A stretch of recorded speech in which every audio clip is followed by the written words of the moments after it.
It's time for the Rip City Wrap-Up. The Rip City Wrap-Up is brought to you by Dick Hanna Subaru, Believe in Nice, and Jack in the Box. Now, here are your hosts, Joe Simons and Danny Marang. Plus, Deni, Shaedon Sharpe, and Caleb Love. And your Blazers get a much-needed win in the land, beating Cleveland. Hello, welcome in to the Rip City Wrap-Up. That's Danny. I'm Joe. We're excited. Hey, it's a win. They needed a victory, and it started going a certain way early. They flipped the script and took care of business. Let us know what you think. Use that hashtag RC Wrap-Up. Chime into the conversation. Lots of fun to talk about with this game. We're going to talk about all the dramatics and theatrics involving Chris Paul. We're going to talk about the Giannis of it all, probably. Maybe. Well, we'll see how riled up you get and whether or not we can get into that part of the conversation. But let's start with what happened on the floor tonight in Cleveland. It was very exciting. Disappointing end to last night's game. Portland has a chance to win. You think, okay, guys are sitting. Chris wasn't playing. Rob wasn't sitting because of the back-to-back. Deni comes in questionable. Donovan was limping. Doesn't go off to a good start. You think, okay, well, maybe we just kind of let this one go. Maybe it's a young Hansen get 20 minutes. Donovan Mitchell was cooked. Kind of night. Yeah, the way that it started, you think, yeah, this is going to go a certain way. And then it didn't, Dan. And this is arguably the most impressive performance this team has had all season. OKC. Arguably. Yeah, OKC. But yeah, if you want to say this game just because they handled business in the way that they put them away. It's a road game. And they put Cleveland to bed. And now they didn't have Jared Allen, but the Blazers are also not healthy. So it's not one of those, well, they beat a shorthanded team. It's like, well, they've got the Blazers got a lot of points. Blazers walking in shorthanded to every single game at this point. Yes. So, I mean, screw it. Do the thing.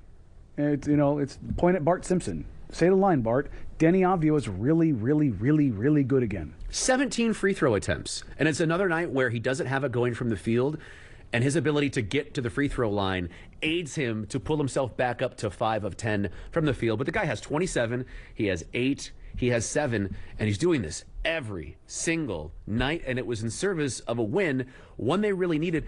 Dan, this team is not going to blow people away with the record. It's 9-13, 6-7 on the road. But given the strength of schedule they had, and given the injuries that they've dealt with, this has been a great performance by this team through 22 games. I don't think that's hyperbolic to say. No, I don't think so either. And you take a look at kind of what they've done, what they've been missing, who they played, the frequency of games. I mean, if they don't have you can't say they didn't have it because they did, but if you take away that 3-day break around Thanksgiving, I mean, this is a team that basically averages a game every other day. That's what they've been. That's the pace that they've been on while playing some of the best teams in the league, including the Oklahoma City Thunder 3 times. 3 times. Going to get them again this month. Yeah, you're going to get them in 3 more weeks. And they're done playing them for the rest of the year. It's kind of wild to have that done. You're a division foe done before the turn of the calendar year. Until the playoffs. Oh yeah, well they could certainly meet in the playoffs. Well, in the NBA Finals or the Western Conference Finals. I think it'd be a fun 1-8 matchup. Like if we're looking ahead. I mean, you're assuming that Portland's going to be the play-in team at 8. What if they bump up to 7? What are you assuming, Mr. Marang? I'm having fun with it now. No, I don't. I don't. But Deni continues to do the thing. And shout out Mark Spears, who tweeted out, for first national media member. We started it the other night, Joe. Oh. Should Deni Avdija make the NBA All-Star game for that international spot? Look at that. Will Deni Avdija be worthy of an NBA All-Star international team spot? Yes. As a reminder, they goofed up the All-Star situation again. So it's 16 Americans and 8 international players. Is that what it is? Yes. Okay. So that gets you the 24. Again, I don't know why we haven't expanded to 30, so you have 15 and 15. Whatever, record books, all the stupid stuff that goes with it.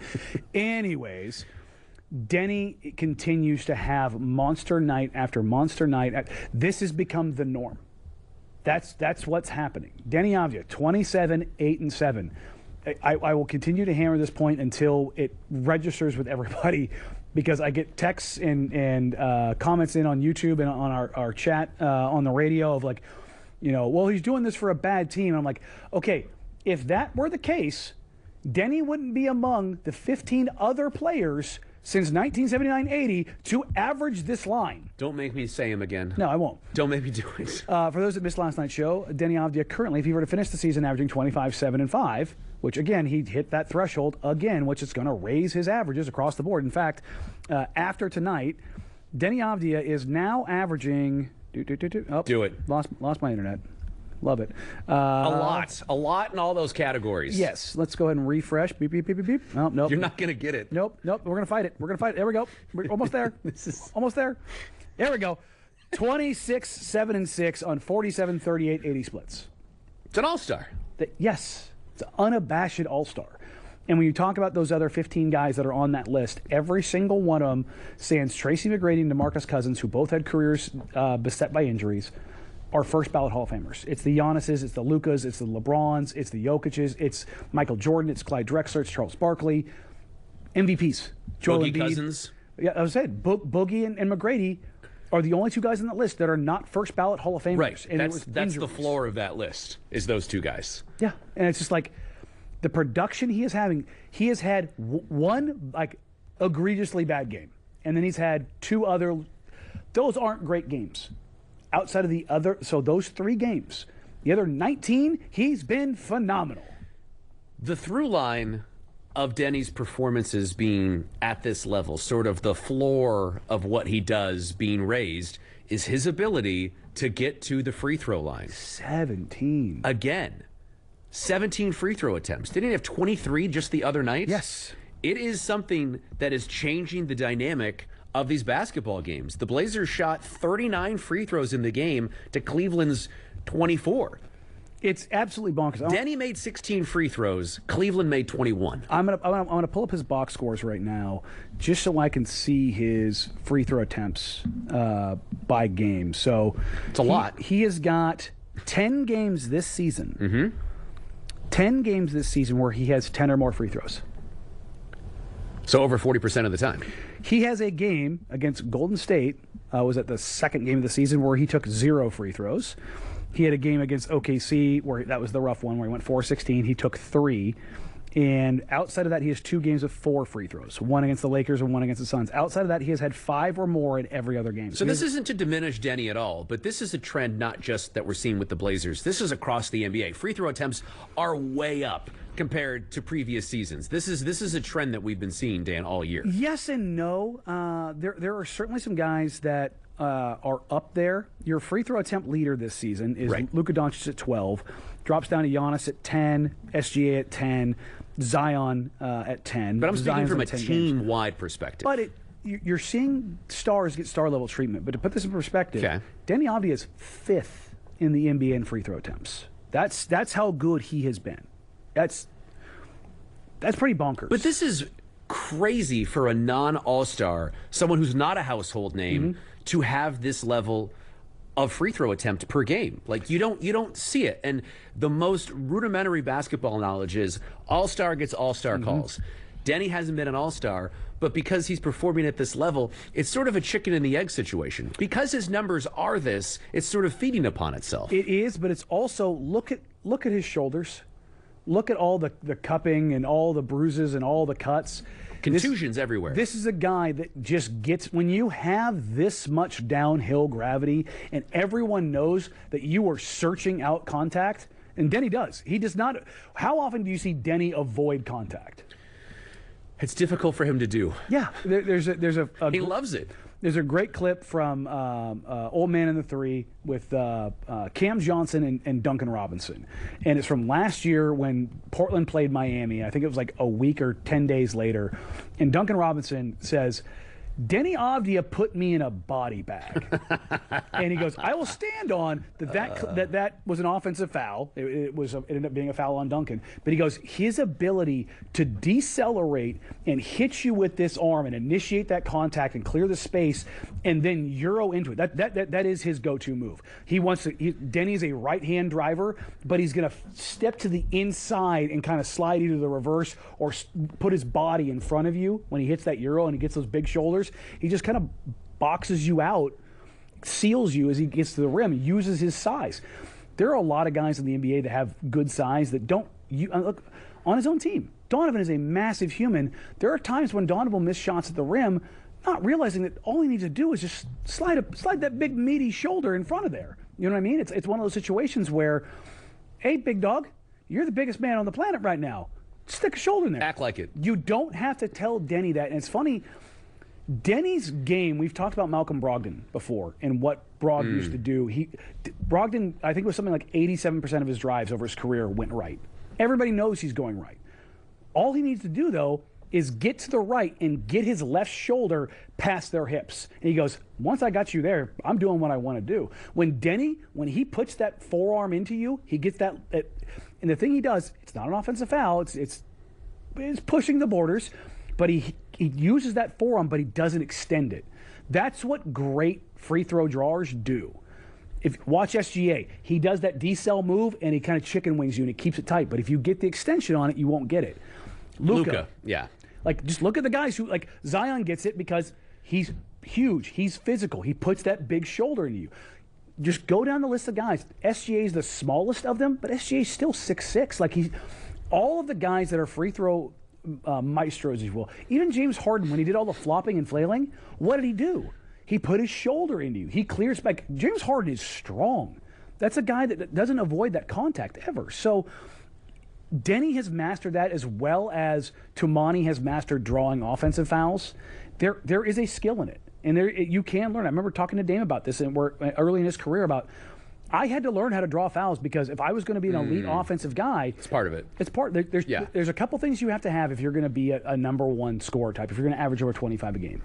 Number one, you need to be able to hit off the dribble threes above the break, self-created threes, which Deni went from going from almost no self-created threes to a high volume of self-created threes. Deni hit a corner three tonight, and I was like, when was the last time Deni took a corner three? It's weird to see him over there. Yeah. It's bizarre. Because he's always above the break. Look at this. Deni Avdija is the third most 25-5 games in the entire NBA this season. Jokic and Luka. That's a good list to be on. I mean, that's why he's there in that category. And people keep saying things like, well, they're not that good. I'm like, look who he's got with him, how much burden he has on a given night. He's not doing this on 41% shooting and 32% from three and not getting to the line. He's high efficiency getting to the free throw line, high efficiency knocking down threes, high efficiency knocking down shots at the rim. That's why his true shooting percentage is over 60%. Like, we're talking about a guy who looks like a foundational piece of an organization. This isn't a guy who is a fringe all-star or he's just starting to evolve. Like, you look at the lists that he's on, Dan. I mean, he's there with A-plus listers. This isn't a guy... Right. This isn't a guy who's on the fringes of superstardom. He's there. Yes. And while we haven't seen it over the course of an entire season, when you see sample sizes like that, when this team has nobody, 19 rebounds one game, 14 his assists worst game in this list is tonight at 27, 7, and 8. Because he didn't do something completely bonkers with the scoring, the assists, or the rebounds like he did in the three previous games. A 27, 7, and 8 is a balanced night for Deni Avdija. That's where we are with this guy. I just cannot see an argument for this guy not being an all-star. And I do think it's, because we ran on a list the other night, I think it's an advantage the way that they're selecting teams this year where the 8 international guys are guaranteed. Because I know we've done it a couple times, and he would be towards the back of that list because Jokic, Shea, Luka. Luka, international. Right. SGA, international. Yes. Giannis, hopefully he's okay. Jokic, Lowry, Wemby. Those are so Markkanen's already there. Those are the top scorers of the international guys. So those 5, then you're probably talking. You could talk yourself into Franz, but Deni. The crazy thing is, 2 years ago, there was some noise around Portland kicking around the idea of going after Franz Wagner. Getting to Wagner. Denny's playing better than Franz on a better contract. And that's great for Blazers fans, but in terms of an all-star selection, it hurts them because Franz is more of a household name. It's a little bit ironic because they're both in like similar-sized markets on opposite ends of the country. Age. They're both 24 years old. Sure. But I think people think of Franz as this guy that is... like 28 and established and been there forever and done it. Because of where he was taken and just kind of came out of it. They go, look at that. Perfect. That's the comparison right now. Franz is shooting a bit better. Other than that, Denny's more efficient. He's a better defender. He's a better creator. Got him in VORP. He's got him on everything. That is where he is at right now. And I still don't think anybody out, even in Portland, has truly caught on to how good he is right now. Well, okay, is that part of the issue? Because there's always going to be a lag between what we're seeing and when people realize it who have an impact on something like an All-Star selection. But I think even... Are people watching this? I think even locally, people are like, well, Sure. the Blazers aren't winning. Or I it's still like, think if you were to walk around the city and ask who the best Blazer is right now, they'd say Damian Lillard. Yeah. Everybody would. Unless you're watching the games, you don't know what's going on. Because it's only been a year. For whatever reason, people are not catching on to how good he has been. And this isn't a 4-game streak or a 5-game streak. He's averaging 26, 7, and 6 on the season through 22 games. And if you take it back to the start of the calendar year, it's not quite that gaudy, but it is still in the realm of having numbers that impressive. It's 23, 7, and 5 over the last 61 games. So we're getting to the size of an entire worth. NBA season. Deni is the heartbeat of this team. There's no argument about that. It'll just be interesting to see how the national conversation forms around him once we start the All-Star selection process. And a few people were asking me about that after the mute message last night, that Deni's an All-Star. And I looked it up. There doesn't seem to be a clear answer of when All-Star voting begins. It's in December, but there isn't a date yet. I think it starts the 13th. Because last year it started the 14th, and so it should be around... It's that window. Yeah, it's a week or two. I've got an email from the league in there somewhere. You'll be aware. Yeah, we'll find it. How many emails do you have unread in your inbox right now? Well, my phone says... Are you someone who keeps it at 0? I try to. My phone says 10,672. That's but too many. It's not because I didn't read them. It's because when I migrated my phone over to my new phone, it made all of my previous messages unread. I did not like that. Did not like that one bit. And I'm like, what do I do with this? Why do I have this? You're back at 0. You just got to delete them all. You're done. I probably could, but there's always that one time like when I want to go back and go, I want to go see that email from 2009. I regret asking the question. Shaedon Sharpe was really good tonight. 20 points. I know the efficiency wasn't there, but he did the thing that he's not usually known for doing, which is grabbing 9 rebounds, dishing 5 assists. And this is purported to be a compromised Shaedon Sharpe. Yes. Because he sat down for a spell, obviously played last night in Toronto. Played 32 minutes being a Canadian. Had a solid night last night. 20 plus tonight. 32 minutes, which I think is the big number to look at. They needed him. Yes, they did. And he did this, too. You know, look at that. Youngest in franchise history at 3,000 points. That's what happens when you get to the league at 12. It's super nice. Congrats to Shaedon. Yes. Congrats for Deni Marang. No, it is cool, but it's like he came in the league so young. But the thing is happening that we talked about might happen, which is he's coming off the bench. And he's still playing starter-ish minutes, getting north of 30. This is only the third time he's been north of 30 minutes all season. Yes. Because he's been on a restriction. So the thing that we kind of theorized might happen, and you can do it seamlessly without interrupting this big narrative of, oh my God, Jeremy's starting and Shane's coming off the bench. What's happening in Portland? Because it's been this natural evolution of him coming back from injury, and it's not been that big of a deal. He got put in a position where he comes in for Deni Avdija, and he's elevated on the ball. I don't know why this was again, this isn't me tooting my own horn. This is just watching what's happening. When there's not enough ball to go around, he doesn't know where he fits in. Yeah. When he's higher up the pecking order, 1 or 2, he gets it. He understands the assignment. When he drops below 1 or 2, he just kind of gets lost in the mix, lost in the sauce, whatever you want to say. Like, he's just not able to find his path. And that's not a criticism of him. In his mind, that's where he is. He's a 1-2 guy. There are guys like everybody points out, well, why can't somebody be like Drew and toggle between? It's like that's the special case. Those guys don't exist. If you go through the history of guys in the NBA who were 20-point-a-game scorers, who you screw with their role later in their career, most of them lose their mind. Whether it's Carmelo, Rudy Gay did, but his was because of injury. Just go down the list of guys like, I'm not going to the bench. Like Klay Thompson's going through this right now. Like, when you're a guy who's been a dude, whether it was in high school, whether it's in college or the NBA, whatever it is, not knowing when, where, how to change your mindset, there's an ego part of it, certainly, but there's also, like, I've never been this guy. I've never had to defer. I've never had to, playoff ball to work to get those. Like everyone's like, well, you need to figure it out. It's like, no, dude. I don't go into your job and tell you that you went to school for accounting. I need you to go run HR. Like, that's not how this works. You have studied, you have learned, you have practiced doing this thing. Asking you, it's 15 years into it, to just change who you are doesn't make any sense.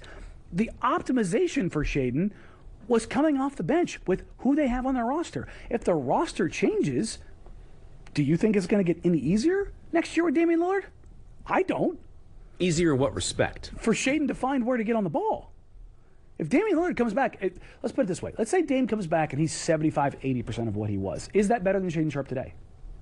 Yes. It is. Who is more of a threat? Who has more gravity? Who is going to get more attention? Damian Lillard. Well, certainly Damian Lillard.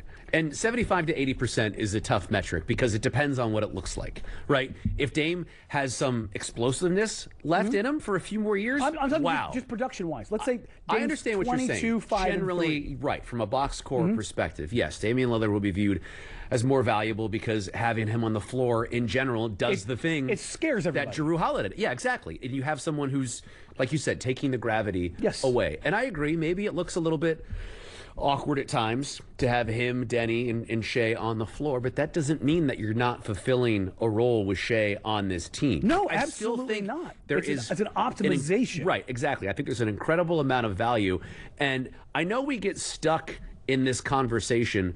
Nice job, Danny. I know we get stuck in this conversation of how do we optimize Shaedon, because you see him in a game like tonight where he struggles from the field and the three-point shot isn't there. And him getting to the rack wasn't really there in the way you expected. But I do see maturation in the margins, to use a Marangism. 100%. 9 rebounds. Yes. 5 assists. He's got to the free throw line 6 times. Finding a way to do other right. things. This isn't a game where Shaedon isn't making shots, so he's going to stand in the corner disappear. and sulk. Yep. He was involved in this game, played 32 minutes, and they needed those 32 minutes because he was valuable down the stretch. That's how they were able to win this game, to be honest. And again, the demise of Toumani Camara, greatly exaggerated. We'll talk about two in just a moment or two. But sometimes, Blazer fans, I like when it takes a half second for you to realize what's just happened. Sometimes you got to go big. I'm talking the triple bonus Jack combo. That's 3 juicy beef patties, 3 slices of melty American cheese, shredded lettuce, pickles, and Jack's secret sauce on a toasted bun, and you get fries and a drink. Ooh. You can order it right now on the Jack in the Box app. 3 times the beef, 3 times the flavor. You do love to see it. Oh boy, another great night in Rip City. Nothing brings people together like this, Joe. And Dick Hanna Subaru is bringing that same spirit to the winter season. Take home any new Subaru before the end of the year, and you'll get 2 Mount Hood Fusion passes on Dick Hanna. Plus, during the 2025 Subaru Share the Love event, Subaru donates $250 to charity, and Dick Hanna Subaru adds another $75. Love to see it. Great cars, great adventures, and great community support all in one place. Dick Hanna Subaru, believe in nice. Time for a deep dive into a shallow topic. It's Trend NBA. You remember Chris Paul? Yeah, point guard. Hear this? Did this happen at some ungodly hour? It was the Clippers midnight. were stuck on a tarmac, and Chris Paul just would not stop talking, and they sent him home. I got this notification late at night from Chris Haynes, and I just sat there and stared at my phone, said a lot of things to myself out loud that I can't say on TV. What in the world is going on with the Clippers? Everybody hates Chris. He made a whole show about it. I mean, this is just, it is bonkers. This is not how one of the top 5-6 point guards in the history of the game is supposed to go out. So Chris Paul goes back to the Clippers to finish up his careers last year in the league because that's where he was most successful. And look, Chris Paul is a bit of a rough character, difficult to deal with because he's very demanding. I have no issue with that. You don't have to play with him. Well, you've had to put up with me for years. I mean, come on, you're still here. You get desensitized to it at a See, certain that's point. enough. You get browbeat enough, and it's just Stockholm syndrome. right. But everything that's coming out of this is just absolutely nuts. And is that okay? I was gonna say I got sentineled there for a second. I got sentineled. Yeah, no, it's a tough thing. But parting ways with Chris Paul, he was sent home. He was essentially tarmacked, and yeah, kiffined as you were. Yes, and this is again one of the greatest players to ever play the game, and this feels wildly disrespectful. Well, because it is wildly disrespectful. Like, it's just... This is a team full... of scandal. Of scandal. That's what they are. So let's kind of run down the list here real quick. Here we go. Number one, you've got Kawhi Leonard and Uncle Dennis and how they got to Los Angeles and all the things around that are alleged, let's say, violations of the CBA. Okay? Then you have the alleged money laundering scheme from Steve Ballmer and his vice president through Aspiration, who is already in a federal trial for, I believe, tax fraud, I think is what it was, and the allegations around that company, but also how they were running an off-book program to pay Kawhi Leonard every penny that he couldn't get via the CBA. Worked back to him. And they suck. Shout out Pablo really Torre for that report. Then you have Ty Lue, who is very close with Damon Jones and Chauncey Billups, and his name popping up tangentially around the gambling investigation and federal case that is going on. Not a list you want to be on. And the Clippers suck. They're really bad. Hilariously, checking the NBA scoreboard tonight, Chris Paul, not in uniform, he's en route back to wherever he lives. L.A. The Clippers... 115, the Hawks 92. So the Clippers played really well tonight. How many points did Kawhi have? Kawhi, did he play in this game? See, Danny, now we're relying on the internet in the studio again. Oh. And that's put us in a that's mildly problematic. tricky situation. I have no idea. Here we go.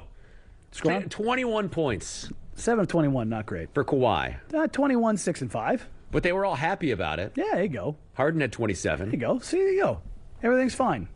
Totally fine in Clipperland. It's such a bizarre story because... By the way, the Oklahoma City Thunder own the Clippers pick, so you could see A.J. DeBonsa, Cam Boozer, or Darren Peterson playing for the Thunder next year if you want to just hate how that trade worked out for the Thunder some more. This is a team with a lot of veterans on it. Nothing but These veterans. are guys that know Chris Paul well going into the season. James Harden played with him in Houston, and if not for one of the biggest choke jobs in the history of the NBA, they're probably winning an NBA title. How do they not know what Chris Paul is like? They do. Then what's the deal? Ty Lue refused to have What a is meeting. the deal? Right? It's unbelievable. It's all ball bearings.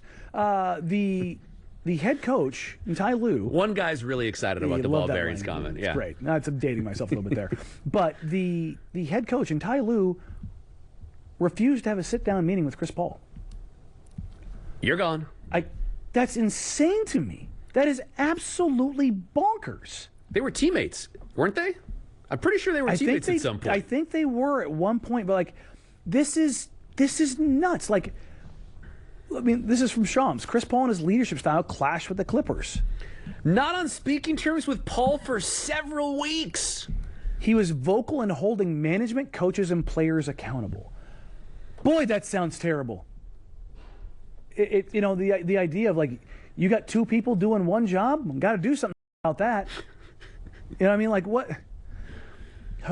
Those are his Clippers. I mean, it's just... Yeah. That's a great one. Okay, Danny, I promised you a trivia question. You did.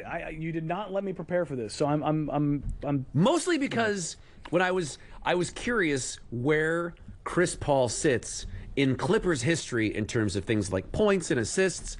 And then I saw some names about the all-time leaders in Clippers history. Now, I will say, this is from Basketball Reference. Okay. So they go back to Buffalo in the early 70s. That's going to get me. Okay? Because, for example, I looked up Oklahoma City's all-time leading stats. But they still and have that is a disgusting list to look at. Rashard Lewis is on it. What are we doing here? Yeah. Split those things up. So they were in Buffalo for 10 years. Can you tell me the person who has scored the most points in Clippers Braves history? I will tell you one other person on the top 10 as a hint if you want to know. Give it to me. DeAndre Jordan is 8th. Yeah, I knew he was going to be high. God, because it's a sad list. I'll tell you what. I'll start reading the top 10 in reverse chronological order, and you stop me when you think you know it. Here we go. Number 10, Loy Vaught. Okay. Number 9, Kawhi Leonard. Number 8, DeAndre Jordan. Number 7, Danny Manning. Number 6, Chris Paul. It's not Manning. Okay. Chris Paul, Corey Maggette, Elton Brand. My next guess was Maggette. God dang it. I'll give you another one. It's not Bob McAdoo.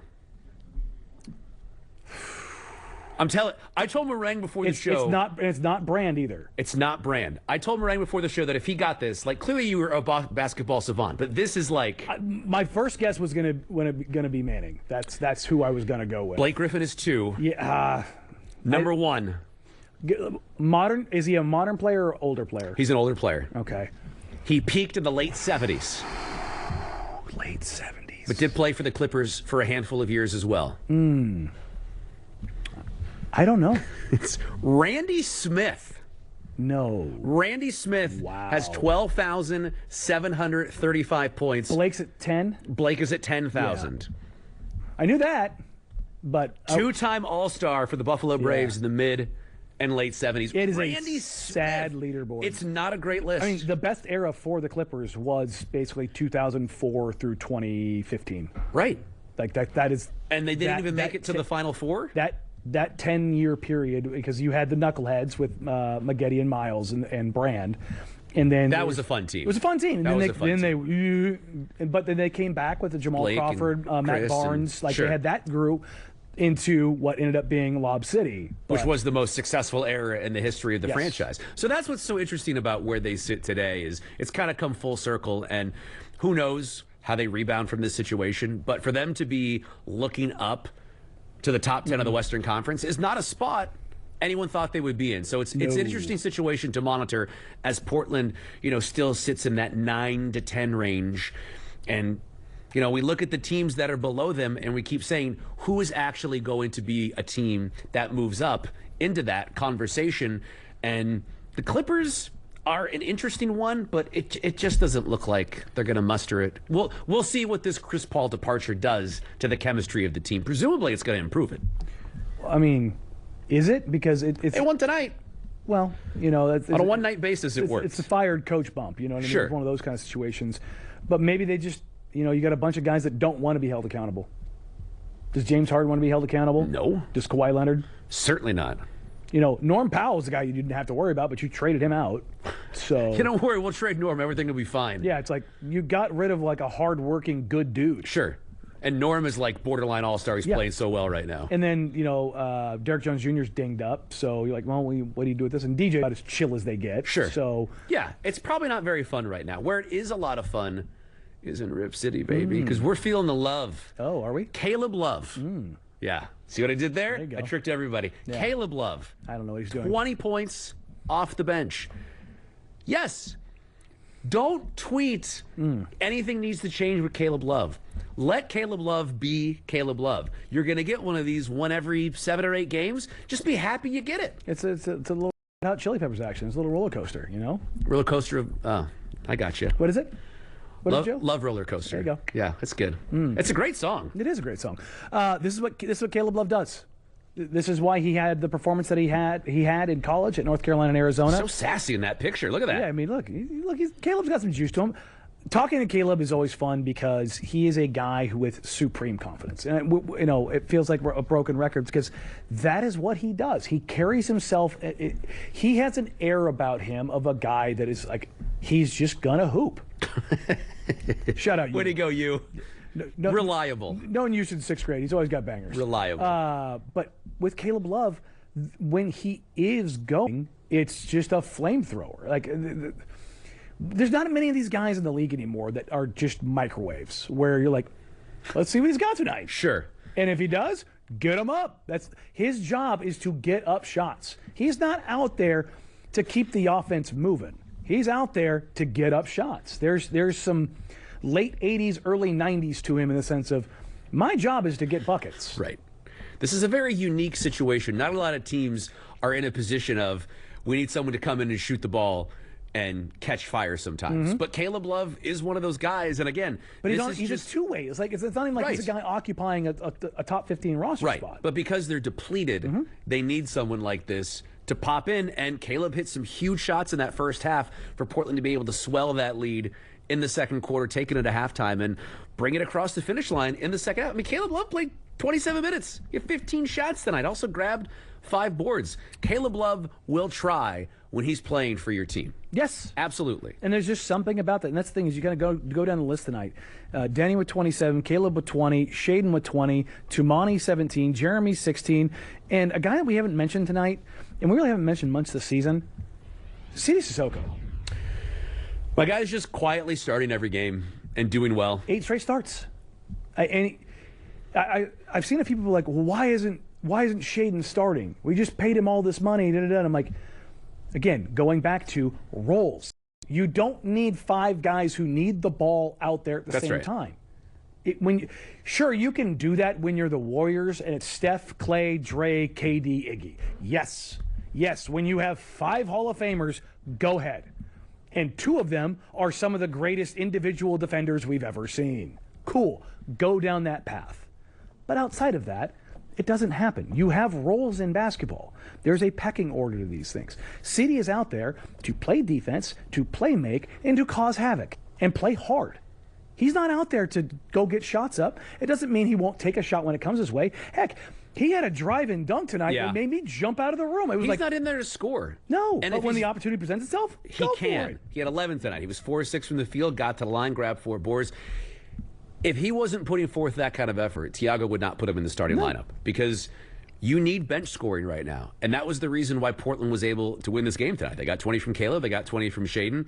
Dwop knocked in a couple shots. Young knocked down a couple of free throws. Like, you got contributions from your bench. You can't put everything in the starting lineup, especially when you're in a position where you are devoid of depth because of all these injuries. So it's even more important to have someone like Shaedon come off the bench, to have a guy like Caleb who can become a microwave. This is a weird cocktail right now that's all sort of coming together, and you have to give Tiago a certain amount of credit. There's a lot going on with this basketball team. He took over under the weirdest of circumstances we've probably ever seen in the history of the NBA. Like, for someone to go away for what he went away for after one game, and Tiago to take over and try to maintain what was happening while also introducing his offense, while also trying to make sure that you're not disrupting this delicate ecosystem that's been carefully curated over the past 3 seasons. It's a lot that's being asked of Tiago to be in charge of this team, and I think he's done a very competent job. I would say on the whole, Tiago has pushed the right buttons. Do people get mad about him making challenges early in a game or not challenging the right thing? Sure. Yeah, he picks the wrong fight sometimes. There was a big call that he didn't argue in the game that I was pretty upset with, but it ultimately didn't matter. It ended up being, it was the what should have been a shot clock violation, and it turned into an immediate 3, and I think it got the game to, I think it was 113, 108. I think it was a 5-point game. It got it to scary time. It was an 8-point game, and it should have stayed on the other end of the court. You're right. They inbounded it. They got a quick 3. That's where Tiago makes us think, and if he gets in the ear of a ref, he actually might be able to change a call because it was pretty cut and dry. Again, very specific example, but I do agree. It's not all or nothing. There's nuance to it. This is his first time being a head coach in the NBA, so it's a learning experience as well.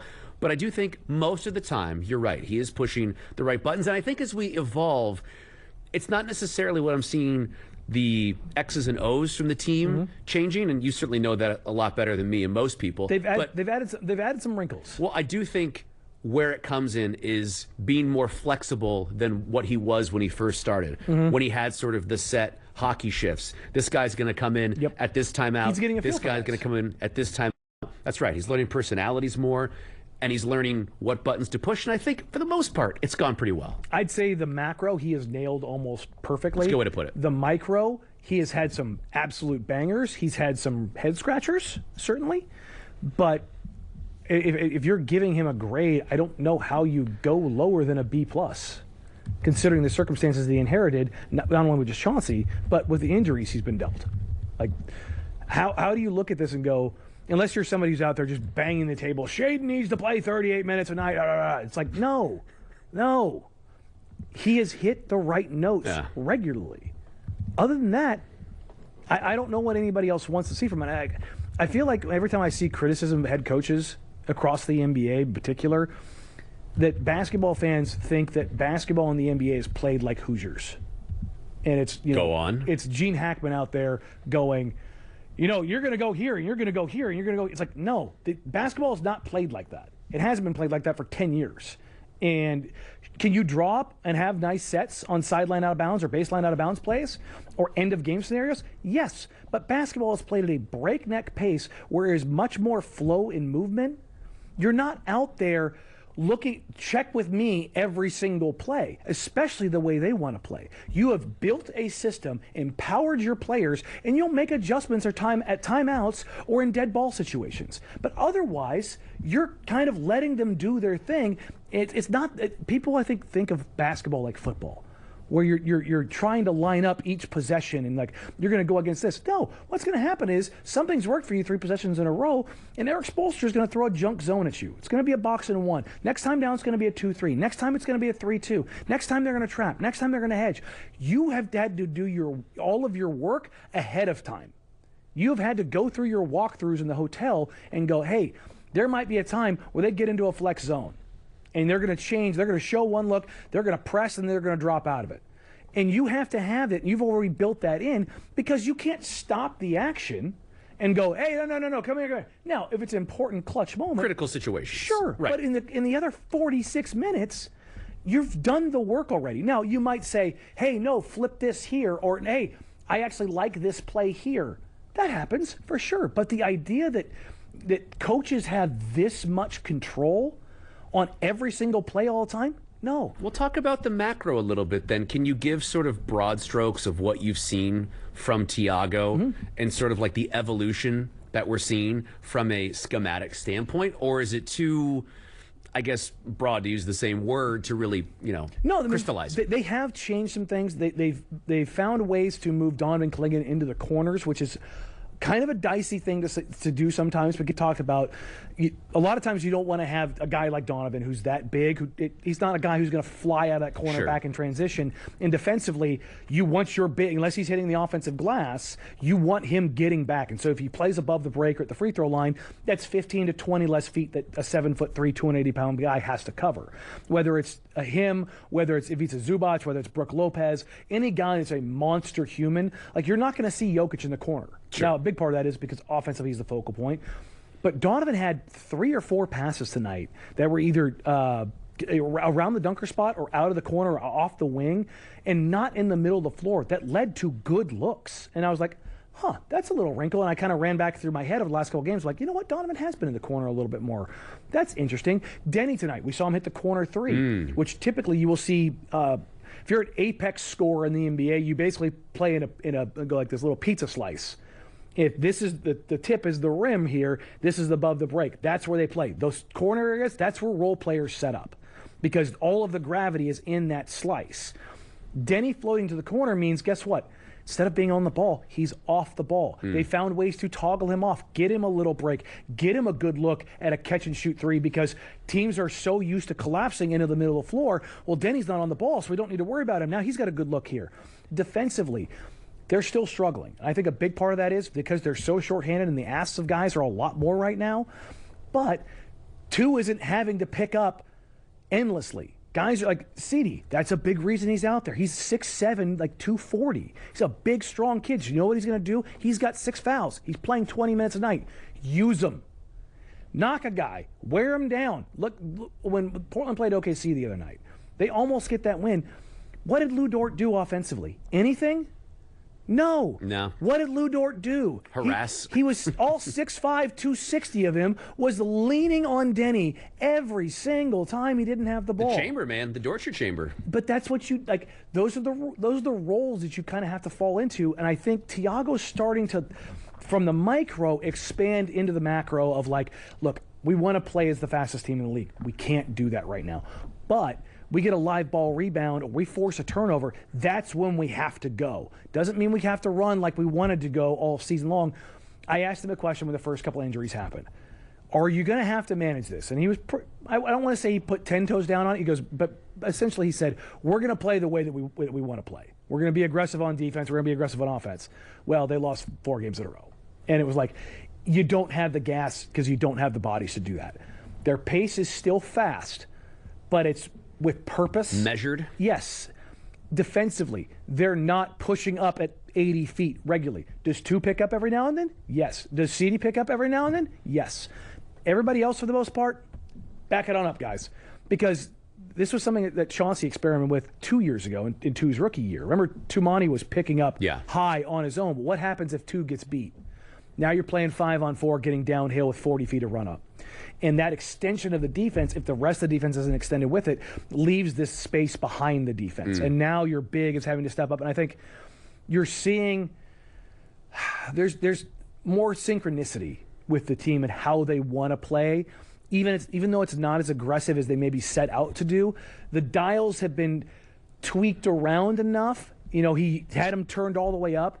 He's found, instead of turning them all the way down, where some of those sweet spots are, and that's where you see them be in these games. In a game against Toronto last night, in a game against Oklahoma City, in the game against Orlando, in the game against Miami. Taking it to Cleveland. It's like, it's once you kind of set those dials, you're not changing much until guys get back, because you're trying to find the sweet spots of, like, how many possessions a night do we get Deni? How many possessions a night do we get Shaedon? If somebody else shows up, Caleb, hey, we need you tonight. Keep going. Well, Tiago's not going to give you much from a press conference perspective, so you really can only gauge based on what you're seeing on the court. But after Wednesday, we can think back way to Thanksgiving Eve, and everyone's in Christmas mode at this point. But going into this week, where you have a Sunday, a Tuesday, a Wednesday against the Thunder, Toronto, and Cleveland, you're competitive. With Detroit on the back end. You're competitive in all 3 games. You get the one at Cleveland. And you probably should have gotten the one against Toronto. And you're feeling, I mean, I know it's 1 and 2 in a 3-game stretch, Dan, but you got to feel pretty good, because now you're going to Detroit and you're like, all right, well, we're playing with a little bit of house money on this trip. And then it kind of flips around. You get Sacramento a couple times. And Memphis. So, you know, you get New Orleans in there. It's starting to lighten up a little bit. And you can kind of see the light at the end of the tunnel of maybe we get Tease back soon. We flip the calendar. Maybe we get an update on Scoot. Like, some good things start to happen with this team. And it just feels like a win like this really changes the way you feel, because we talked about it after yesterday's show.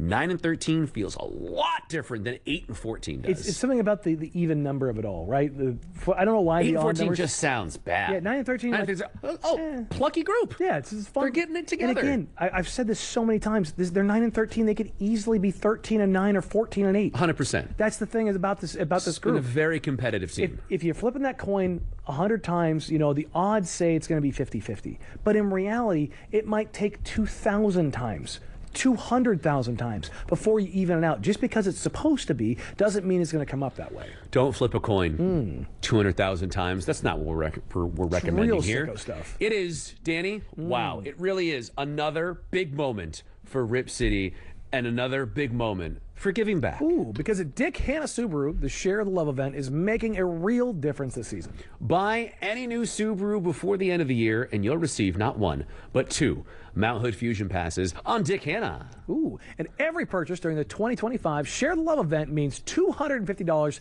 donated by Subaru. Plus, Dick Hanna is going to throw in $75 more to support local charities. More adventure, more impact, more reason to love your Subaru. Dick Hanna Subaru, believe in nice. You know that buzzer beater feeling? That's what the new classic Smash Jack is. A juicy smash patty, melty American cheese, lettuce, grilled onions, pickles, and Jack's boss sauce, all stacked on a soft brioche bun. It's the ultimate MVP meal, and it's rated the best burger in fast food. You can order it right now on the Jack in the Box app. Grab one and go big, just like Don Klingon. Are you a brioche bun guy?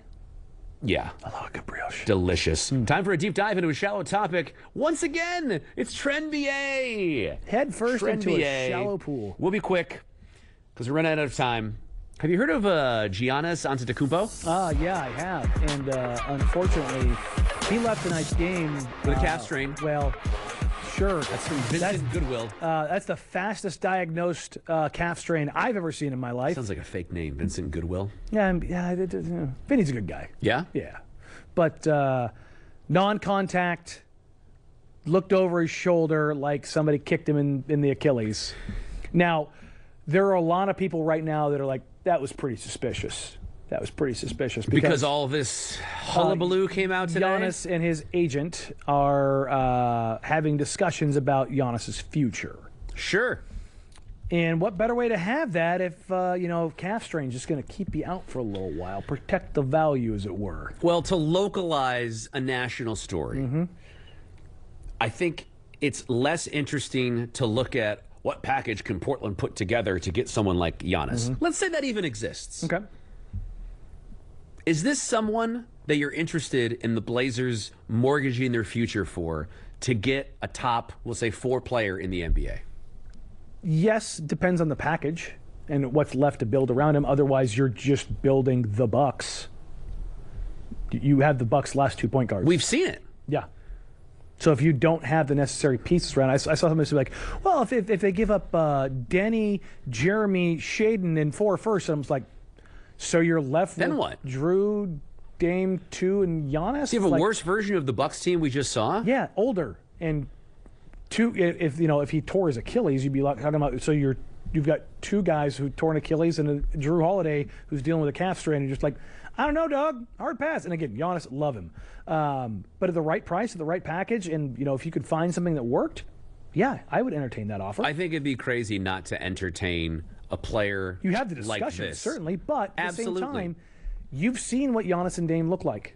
And the other part of this is Dame was clearly the number 2 to Giannis. Giannis is one of the top probably 15 players of all time. Okay, Dame deferred to Giannis. It was his team. Giannis is a better player right now than Dame. There's no question about that. But Giannis will be coming to Dame's house. That's a different... He may come in and be the guy, but he's not the guy with the organization. Yeah, it's a different dynamic. It's one he's not used to. Because Giannis, if he came here and won a title, he'd get a statue. Sure. Right now, Dame's getting a statue. It's a different dynamic. Even though Giannis is better, now the power dynamic's a little bit weirder, right? Like that's... Now, I'm not saying Dame wouldn't defer and wouldn't be okay with it, but... Have the conversation. There's a lot of weird baggage that comes with this. There is. It's not like someone who Dame's never played with. No. There's like a whole... And they were good. Backstory but they weren't, together. again, to come back to the shading of it all, Right. they weren't optimized. No. Because Giannis didn't want to screen and be a screener as much. And like... Right, both all-stars, but you're seeing it didn't pass the eye test. No. It was good. It never did. But it wasn't what it should have been. Like that should have been the most dominant pick and roll combo we've ever seen. How does this team not go to the Eastern Conference Finals 4 years in a row? Was the conversation going into it. Just find some pieces to throw on Dame and Giannis in the East? Should be a no-brainer. Look, the thing I want to see, if he's going to get moved and he's healthy, send him to the Evil Empire. Send him to the Spurs. Let me watch Giannis and Wemby run pick and rolls. Oh, my God. Let me see it. Just the pure basketball sicko in me. The only guys you could ever imagine it being capable of guarding that are, Kevin Garnett and Tim Duncan in their peaks? Who stops a Giannis Wemby pick and roll? It'd be interesting to see. It would be interesting to see. Don't we ultimately think that this is probably going to lead to something very unexciting? That's ultimately how this usually ends. Number one, trades in general, I always believe aren't going to happen. Right. But if he gets completely agree. They keep pushing this whole Knicks thing. If you're the Bucks, why do you want anything the Knicks have to offer? You don't want Karl Anthony Towns. You're not rebuilding with OG Anunoby or Mikal Bridges or Jalen Brunson. Those are pieces. But even then, they're all good. Yeah. But it's like, but why? Schefter. Thank you, Adam Schefter. It's the NFL, dog. Shams can say it. Per Shams. That's what I'm going to start doing. I'm going to start taking your takes and just put per at Danny Marang on the back of it. Go ahead and aggregate me. It worked out well in the Dame trade period. Most of you are watching this with the sound on. You've enjoyed, I'm sure, some of the banter if you're still watching this program, for goodness sakes. But there are people all across the city right now that see this on mute. This message is for you. Don't get fooled, ladies and gentlemen. Or at least just gentlemen here. She lied. She wants something for Christmas. Don't buy it. Don't believe in it. She wants something. Trust me. Well, what did she say? She said, I don't want anything for Christmas this year? No, I'm good. Good. Never true. Never true. What about Never. he? And if you want to superimpose something on the whiteboard, if it's good enough, we'll use it as the mute message. There you go. Fire away. Do you miss Scoot? Certainly won't backfire on us at all. Do you have other musings, relationship, Christmas shopping, basketball related or otherwise? Give it up one more time, Danny. Put it up there one more time. The mute message. Go over here. There we go. She lied. You have better penmanship than I expected. I don't know if I've ever seen you write anything before. You want the messages. 30-second rundown? Okay. My Do we hand have time for that? In high school, this is how old I am. When we used to actually, handwrite assignments, my handwriting was so bad. I had a teacher who told me, hit you with a ruler? Well, no, she told me, you cannot do this. I will not take anything from you. Now, to be fair, I was basically writing in hieroglyphics. It was bad. Okay. So I said, fine, and I'm going to write in all caps. And so I did this bubbly all caps writing and just changed it to where every time anybody sees me write for the first time, they're like, didn't expect that. How old were you when you had this very formative experience? 15. Okay. Yeah. So I was going to say, you're a smart aleck little 6-year-old. Yeah, well. It checks out. Blazers remain on the road. They're going to Little Caesars Arena. One of the best media food spreads that exists in all of sports. Is it all hot and readies, or they do it up? Endless supply of pizzas. Crazy bread? All of the things. Really? Fresh. They used to make... They send you out with to-go boxes. They made a white chocolate ravioli, Little Caesars did, back in the day. The chocolate dipping sauce? Bring that back. There you go. So good. What is a good outcome in Detroit? I mean, obviously a win, but Detroit is real good. Staying healthy? Yeah, that. That's, I think, number one. Detroit is 17-4 at atop the Eastern Conference by 2.5 games right now over Toronto. There it is. Now, that is the best producing. It's real. I knew it was real. Look at you. You found a tweet from 2022. Great work. I bet I posted it. Is it me? Circa 1998. Yes. Yes, so good. 30 years before producer Daniel was born. We used to make things in this country, Daniel Marang. Unbelievable. Thank you so much for joining us. And the white chocolate ravioli. How about your Blazers? They're pretty good, man. They're fun. This is a fun team. Hey, look. They're a league pass team. They are a league pass team. Deni Avdija is an all-star. Danny Marang says buy Christmas presents for everybody, regardless of gender. And we love you all so much. Bye.